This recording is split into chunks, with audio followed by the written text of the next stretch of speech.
Hello friends, welcome to my channel. तो BPSC 66 का जो है जीएस के पेपर 2 में कौन कौन सा क्वेश्चन आया थोड़ा सा उसको देख लेते हैं। और मैं इसका लिंक पीडीएफ लिंक का डिस्क्रिप्शन में ऐड कर दूंगा।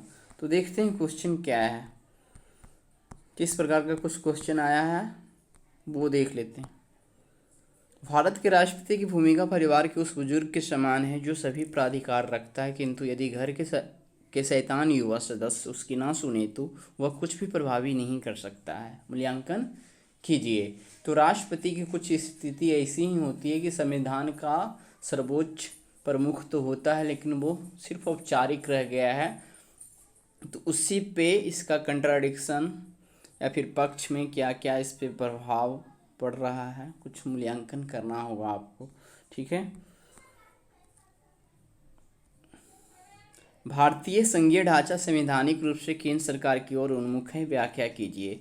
तो ऊपर वाला क्वेश्चन की बात करें तो वो भी हमेशा पूछा जाता रहता था राज्यपाल पे भी कि राज्यपाल तो प्रमुख है लेकिन उस प्रकार से औपचारिक रूप से प्रमुख है। यदि उसको क्या कर सकते हैं, व्यवहारिक रूप से देखा जाए तो राष्ट्रपति के बाद प्रधानमंत्री ज़्यादा सक्रिय होता है और राज्य स्तर पर राज्यपाल मुख्यमंत्री ज़्यादा सक्रिय होता है। तो उससे रिलेटेड ये क्वेश्चन है। भारतीय संघीय ढांचा संवैधानिक रूप से केंद्र सरकार की ओर उन्मुख है, व्याख्या कीजिए। तो ये क्वेश्चन भी हमेशा पूछा जाता रहता है, यूपीएससी लेवल पे हो प्रीवियस क्वेश्चन देखना चाहिए, क्योंकि लगभग क्वेश्चन को सेंटेंस में कुछ बदलाव करके वही पूछ दिया जाता है।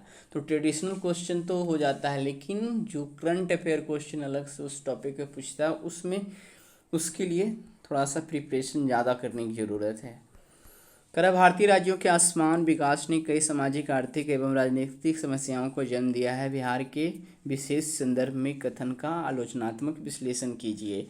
तो ये सब क्वेश्चन भी लगभग ट्रेडिशनल टाइप का ही है। भारत की संसद राष्ट्रीय एकीकरण का एक प्रभावी मंच है, विवेचना कीजिए। तो क्या रहता है ऊपर इंस्ट्रक्शन में, एक सेक्शन से कितने का जवाब देना होता है वो सब आप देख लीजिएगा सिलेबस। अब तो नेक्स्ट टाइम ही करा खंड 1 और 2 में 3-3 प्रश्न तथा खंड 3 में से 2 प्रश्नों का चयन करते हुए कुल 8 प्रश्नों का उत्तर देना है। टोटल 12 क्वेश्चन में 8 क्वेश्चन आपको अटेम्प्ट करना होता है। आइए देखते हैं और क्या क्वेश्चन आया वो पढ़ देते हैं। बिहार सरकार ने 2019-20 के आर्थिक सर्वेक्षण में यह कहा गया है कि गत 3 वर्षों में बिहार की विकास दर भारत की विकास दर से अधिक रही। अर्थव्यवस्था के किन क्षेत्रों ने इस प्रगति में योगदान किया है, वर्णन कीजिए। तो ये आपका आर्थिक सर्वेक्षण से जुड़ा हुआ प्रश्न है, 2019-20 का जो आर्थिक सर्वेक्षण हुआ है। ठीक है। और यही आर्थिक सर्वेक्षण आपको काम देगा इस बार के पीटी में भी, क्योंकि लगता है 20-21 का आर्थिक सर्वेक्षण नहीं आया है। बिहार में व्याप्त आर्थिक एवं सामाजिक विषमताओं के मुख्य कारण क्या है? सरकार द्वारा इन असमानताओं को कम करने के लिए उठाए गए कदमों का आलोचनात्मक मूल्यांकन कीजिए। और क्वेश्चन क्या है, जननांकी लाभांश से आप क्या समझते हैं? यूएनएफपी एक की रिपोर्ट के अनुसार भारत विशेष रूप से बिहार को इसके लाभ उठाने के अवसर किस समय तक प्राप्त होंगे? बिहार द्वारा इस संबंध में उठाए गए कदमों पर प्रकाश डालिए। चलिए क्वेश्चन पढ़ते हैं। मानव विकास का मापन कैसे किया जाता है? मानव विकास कार्यसूची को प्राप्त करने के लिए बिहार सरकार की 7 प्रतिबद्धताएं क्या है? इन लक्ष्यों को प्राप्त करने के लिए सरकार की योजनाओं को समझाइए। तो आपको ये डिटेल में जाना होगा। चलिए आगे देखते हैं। भारतवर्ष दुनिया का कोविड-19 महामारी से सबसे अधिक प्रभावित दूसरा राष्ट्र है। इस जानलेवा वायरस के उन्मूलन के लिए केवल सामाजिक दूरी एवं मास्क के प्रयोग के साथ साथ एक तेज टीकाकरण प्रक्रिया आवश्यक है। प्रधानमंत्री द्वारा प्रतिपादित मेक इन इंडिया अवधारणा को दृष्टिगत रखते हुए हमारे राष्ट्र द्वारा कोविड-19 उन्मूलन के लिए उठाई गई गतिविधियों का विस्तार से वर्णन कीजिए। तो सरकार ने अभी क्या क्या किया है ये सब तो जो फिलहाल इस बार दिए हैं उसके अनुसार, क्योंकि कोविड-19 आपका क्या था, हॉट टॉपिक था, तो इससे तो क्वेश्चन आएगा ही। आइए वर्तमान में विश्व के अनेक राष्ट्रों के वैज्ञानिकों का एक प्रमुख ध्येय दूसरे ग्रहों पर जीवन की खोज है। भारत के द्वारा अंतरिक्ष शोध के विकास की विवेचना कीजिए, विशेष रूप से 21वीं सदी में इस ध्येय की पूर्ति के लिए कीजिए।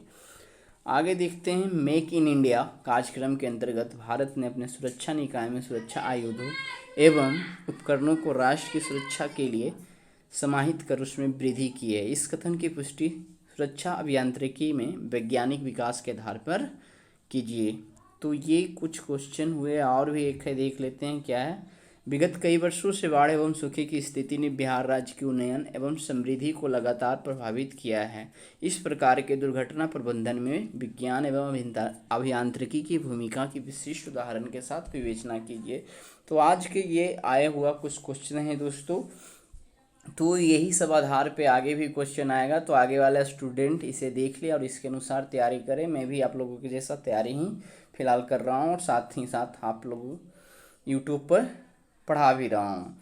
तो वीडियो अच्छा लग रहा है तो अधिक से अधिक आप इसको शेयर कीजिए, क्वेश्चन को देखिए, समझिए। इस प्रकार के क्वेश्चन को अगले साल के लिए छाड़ के रखिए, यदि उम्मीद है कि अगले साल आप पीटी बेहतर तरीके से क्लियर कर लेंगे तो, है ना। और नहीं भी कीजिएगा तो कोई दिक्कत नहीं है, आगे फिर से काम होगा, क्योंकि ये परीक्षा का संघर्ष कभी ख़त्म नहीं होता है। एक बार दिए, 2 बार दिए, 3 बार दिए, छूटना नहीं चाहिए, लगे रहना चाहिए जब तक हो नहीं, है ना। तो जो भी नया स्टूडेंट है इसको ज़रूर देखिए, शेयर कीजिए और इसको, ठीक है, तो वीडियो को अधिक से अधिक शेयर कीजिए।